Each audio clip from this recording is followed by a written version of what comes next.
Alors, bonjour tout le monde. Donc, comme Manon l'a dit, je suis membre du comité de coordination nationale et je fais partie des personnes qui ont soutenu l'option A, qui est viser un véritable front uni contre l'austérité, la transition énergétique pour l'indépendance.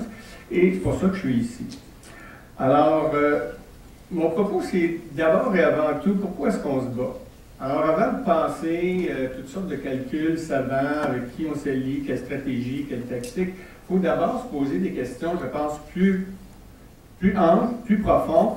C'est quoi notre objectif? Pourquoi est-ce qu'on se bat, Québec solidaire? Qu'est-ce qu'on veut changer? On veut changer ce type de société-là et comment on peut y arriver? Après ça, on peut regarder maintenant comment on peut y arriver. Alors, ce qui fait souvent défaut dans nos débats, c'est qu'on arrive rapidement à des raccourcis où on ne discute simplement que de la mécanique et on perd de vue le fond pour lequel on se bat. Moi, ça fait 40 ans que, de toutes sortes de façons, je mène des luttes et j'y participe, des luttes syndicales, politiques, d'appui, de solidarité internationale. Et j'ai fait le constat que nos gains acquis par nos luttes sont éphémères. La seule issue qui m'apparaissait incontournable, c'est de travailler à la construction d'un parti politique qui se bat pour changer la société et participer à dissiper l'écran de fumée qui nous empêche d'avancer. Dans toutes ces batailles-là, j'ai compris qu'on ne peut remporter de victoire sans que les gens comprennent les enjeux et soient surtout bien outillés pour résister à la pression de la pensée dominante qui nous répète à chaque jour qu'on a tort, qu'on se bat pour des intérêts corporatistes ou partisans, que nous sommes des gros durs dans le secteur public, je viens du secteur des postes, et allons empêcher la population, qui est moins bien payée que nous, de recevoir le service pour lequel elle paie. Si nous avions cédé à cette pression, et si nous n'avions pas organisé la résistance pour contrer ce discours-là, nos grèves n'auraient pas duré longtemps et les syndicats auraient perdu leur raison d'être. Québec solidaire subit aujourd'hui, et depuis longtemps, cette pression de partout, qui s'intensifie maintenant, puisque nous sommes devenus un acteur politique important, et je dirais même incontournable comme parti de l'avenir. Mais de la même façon, nous devons organiser la résistance et lutter sur nos propres bases. Les propositions d'alliance et de pacte représentent une stratégie de capitulation devant cette pression et devant le PQ. On accepte et on s'y soumet.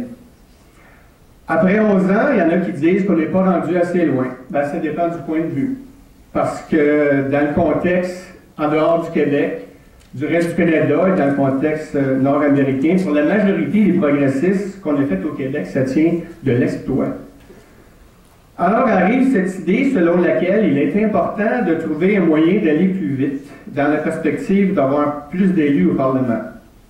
Alors, il y en a qui avancent maintenant que la perspective de faire des alliances, ententes ou pactes avec le PQ nous favoriserait parce qu'elle correspond à la pensée fort répandue, tous ensemble pour défaire les libéraux.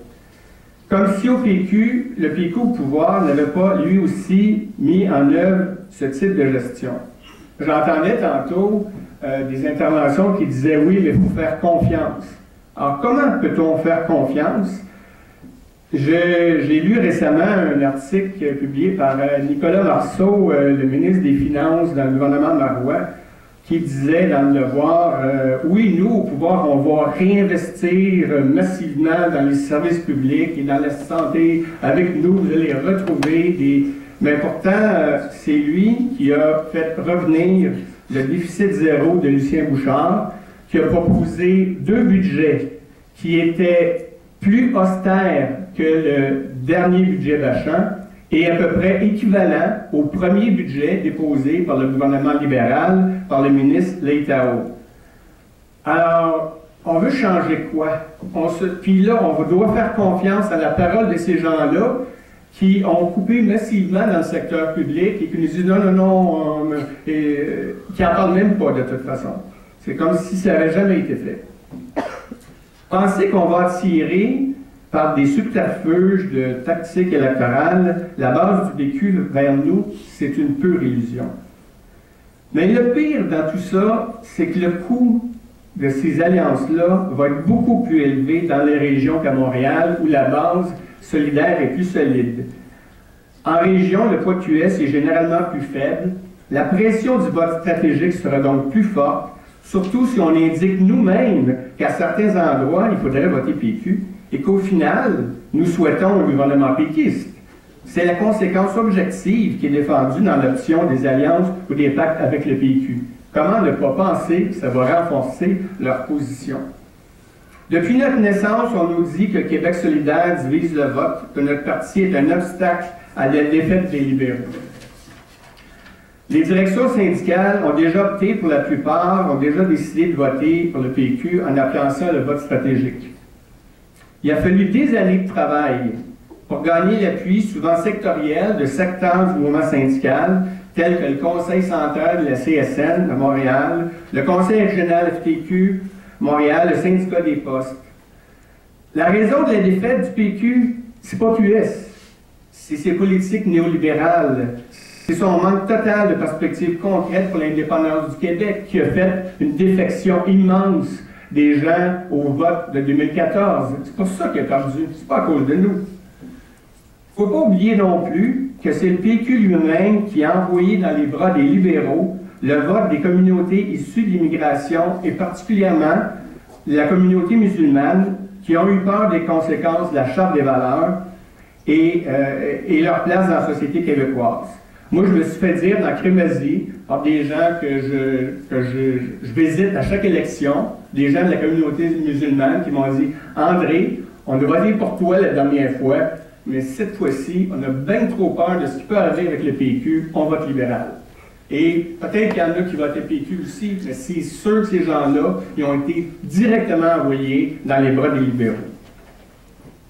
On nous parle de stratégie de calcul avec un parti qui, en ce moment même, non seulement refuse de reconnaître qu'il existe un racisme systémique au Québec, mais lance une pétition pour demander de refuser une consultation populaire qui permettrait à la population et aux victimes de l'exclusion de venir s'exprimer.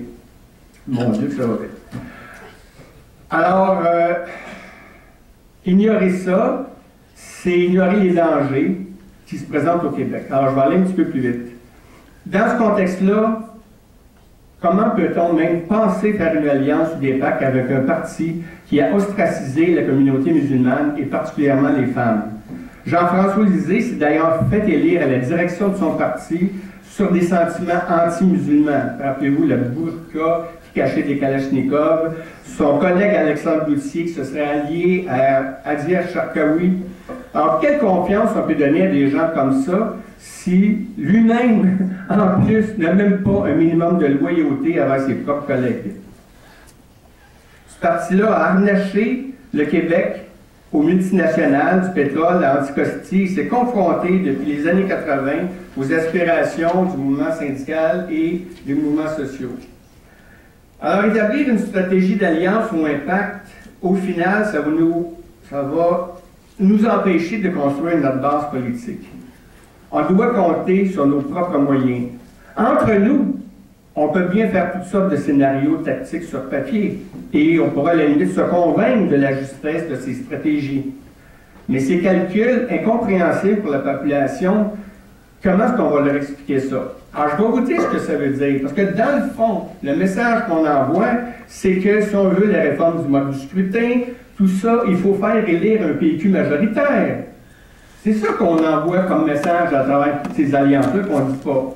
Alors, c'est sûr que les défenseurs des alliances vont être obligés de dire, c'est qu'il faut élire un PQ majoritaire, mais pas trop.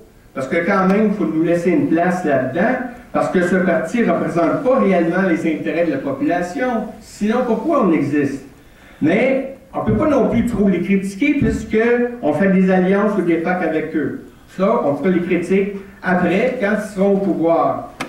Non, mais vous pensez vraiment qu'avec une ligne politique comme ça, dans une période électorale, on va gagner des points, qu'on va convaincre la population, parce que c'est ça qu'on s'apprête à leur dire. Votez PQ, mais faites-nous une petite place. Non, mais franchement, c'est pas sérieux comme ligne politique dans une période électorale.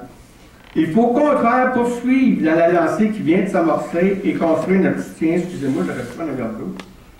Je sais pas si quelqu'un quelque chose. Parce que n'importe quoi. J'ai plus de. C'est du gin. Je mets une poche de thé pour que ça paraisse. Et comme on l'a vu avec la montée dans Sainte-Marie-Saint-Jacques, avec toute la montée qui vient de commencer, notre parti est en croissance. Et ce qu'il faut donner aux gens, ce qui a toujours été la façon d'inspirer et de gagner, c'est de susciter l'espoir. C'est comme ça qu'on va réussir à gagner les gens à nous et qu'on va réussir à avancer, pas en apparaissant comme des gens qui sont prêts à faire n'importe quelle tactique de pacte avec n'importe qui pour gagner un député ou deux de plus. Et je me demande bien où d'ailleurs.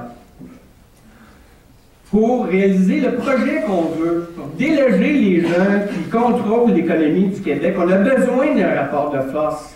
On a besoin, et seul un projet d'un Québec indépendant dont la réalisation va être l'aboutissement des luttes de la population, on va pouvoir réussir. Donc, ça prend une société inclusive qui prend des mesures concrètes pour y arriver.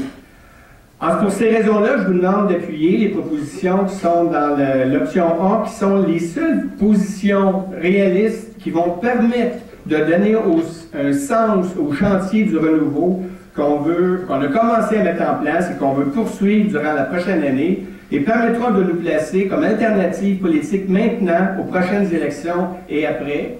Et je vous appelle à particulièrement retenir la partie du chantier, entre autres, qui dit qu'on doit lancer dès maintenant une campagne pour l'indépendance du Québec qui va lier la question nationale avec l'enjeu de la réforme de nos institutions démocratiques, de transition énergétique, qui va se lier avec les luttes de la population. C'est comme ça qu'on va gagner. C'est pas en faisant des calculs où les gens, finalement, vont décider de ne pas aller voter, qui vont augmenter le cynisme et où nous, on sera le grand perdant.